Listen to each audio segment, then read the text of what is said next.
Middle class की असलियत है, उनका दर्द, उनकी हिम्मत, और वो कौन सी चीज है जो उन्हें हमेशा आगे बढ़ने के लिए प्रेरित करती है।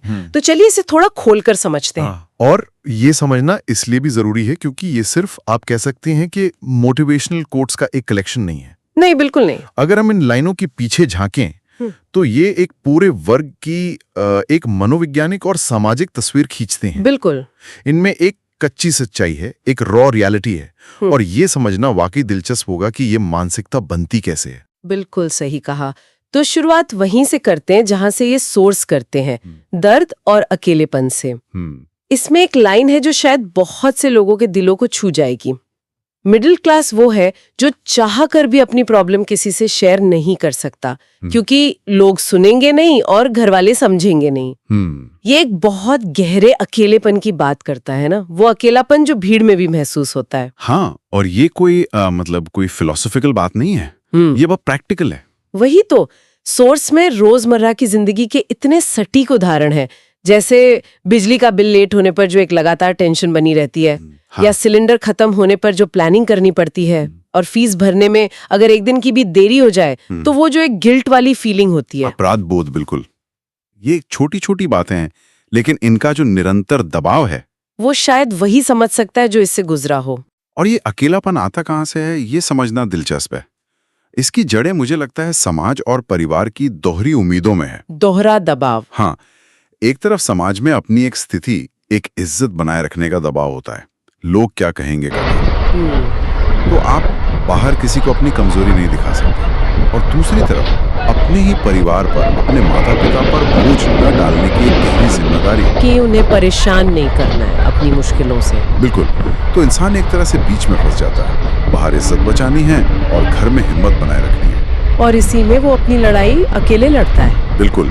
और इसी अकेलेपन में, जैसा कि सोर्स में एक बहुत खूबसूरत लाइन है, वहीं घर में एक लड़का चुपचाप अपनी किस्मत बदलने का सपना देख रहा होता है। वाह। ये चुप्पी सिर्फ मजबूरी नहीं है, ये एक तैयारी का दौर भी है। जहां परेशानी बताई नहीं जा सकती, वहीं शायद सबसे बड़े, सबसे नामुमकिन लगने वाले सपने देखे जाते हैं। ये चुप्पी एक तरह का प्रेशर कुकर बन जाती है, जो अंदर ही अंदर एक ऊर्जा तैयार कर रही होती है। चुप्पी का प्रेशर कुकर बनना, ये एक बेहतरीन नजरिया है, और शायद यही प्रेशर हमें उस मोड़ पर लाता है जहां मजबूरी ही सबसे बड़ी ताकत बन जाती है। सही। सोर्स कहता है मिडिल क्लास वो नहीं जो टूट जाए, मिडिल क्लास वो है जो हर बार गिरकर फिर उठे।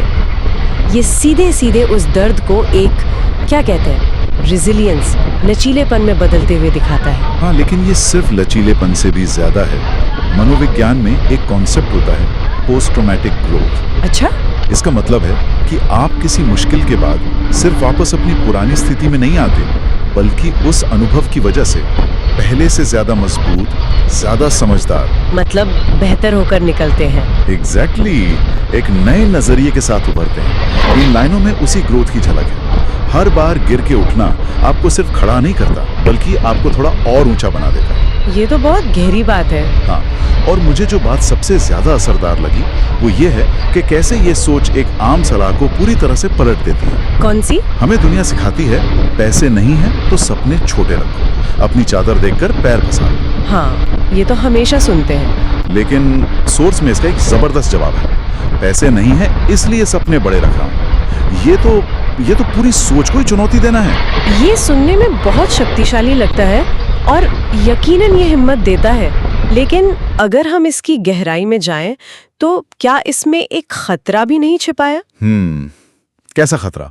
जहां वो अपनी असलियत से बहुत दूर निकल जाए और हमेशा एक अवास्तविक दबाव में जिए। हाँ, ये भी सोचने वाली बात है, क्योंकि कभी-कभी बड़े सपने पूरे ना होने पर निराशा भी उतनी ही बड़ी होती है। शायद इसका मतलब ये नहीं है कि इंसान हवा में महल बनाए, शायद इसका मतलब यह है कि वो अपनी मौजूदा कमी को अपनी मंजिल की सीमा ना बनने दे। ये एक तरह का मानसिक विद्रोह है, ये कहने का तरीका कि मेरी जेब भले ही खाली हो लेकिन मेरा हौसला नहीं। बिल्कुल। और यहीं पे मनोविज्ञान काम करता है। जब आपके पास बाहरी संसाधन मतलब रिसोर्सेज या विशेषाधिकार मतलब प्रिविलेज नहीं होते, तो आप अंदर के संसाधनों को जगाते हैं। हाँ, जैसा कि सोर्स में लिखा है, कमी ही दूसरी चीजों को जन्म देती है।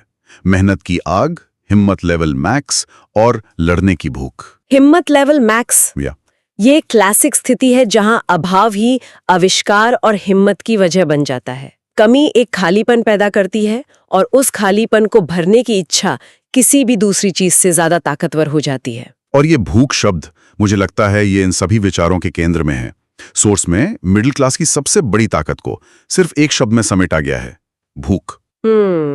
और ये साफ किया गया है कि ये सिर्फ पेट भरने की भूख नहीं है। नहीं, जैसा कि सोर्स में लिखा है, ये भूख है कुछ बनने की, कुछ करने की, कुछ साबित करने की, एक पहचान बनाने की भूख। हाँ, ये एक अस्तित्व की लड़ाई है।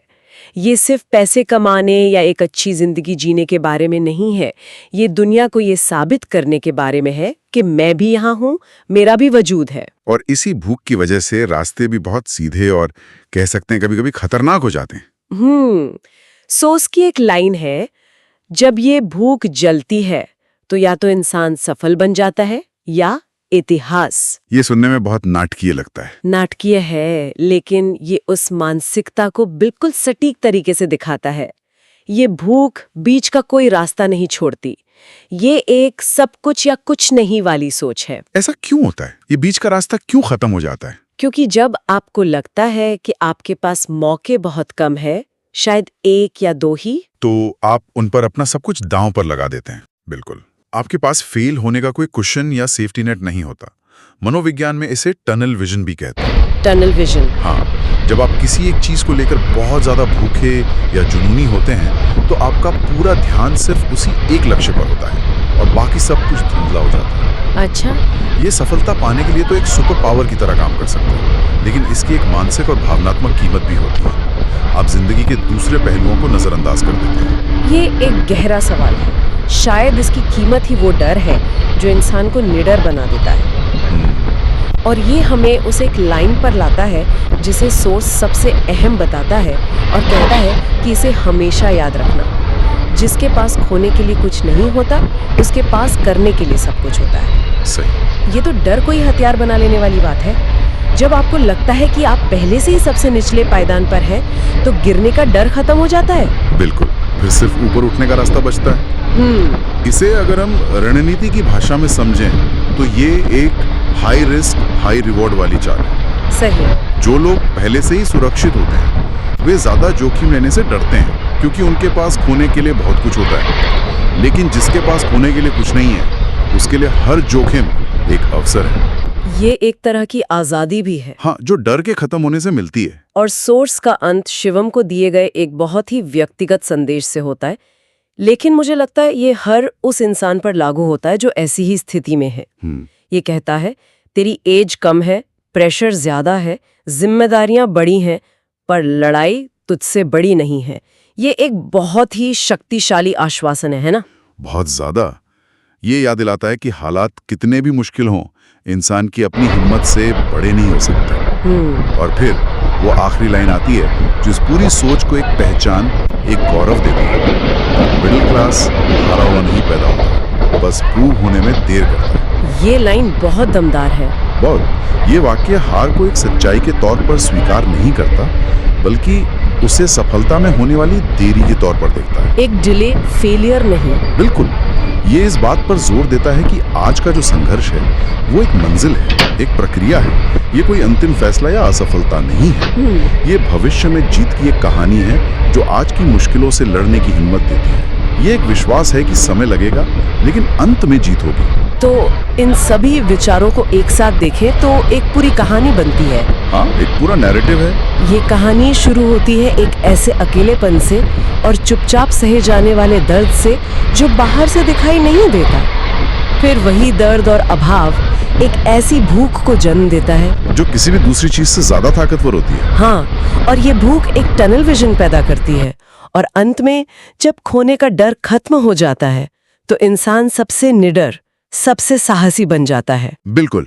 ये सोर्स एक खास सांस्कृतिक मानसिकता को बहुत खूबसूरती से पकड़ते हैं। वे सिर्फ मुश्किलों का रोना नहीं रोते, बल्कि उस मुश्किल से पैदा होने वाले लचीलेपन और हिम्मत का जश्न मनाते हैं। लेकिन साथ ही अगर हम ध्यान से पढ़ें तो वे उस भारी दबाव और अकेलेपन की ओर भी इशारा करते हैं जिसका सामना व्यक्ति को अक्सर अकेले ही करना पड़ता है। ये ताकत और दर्द का एक बहुत ही जटिल मिश्रण है। हाँ, ये एक ऐसी लड़ाई है जो बाहर दुनिया से भी है और अंदर खुद से भी। तो हमारे लिसनर शिवम के लिए और उन सभी के लिए जो इन विचारों से खुद को जोड़ पाते हैं, ये एक तरह से उनकी कहानी को आवाज देता है। हाँ, और ये सोचने के लिए एक बहुत जरूरी सवाल भी छोड़ जाता है। क्या?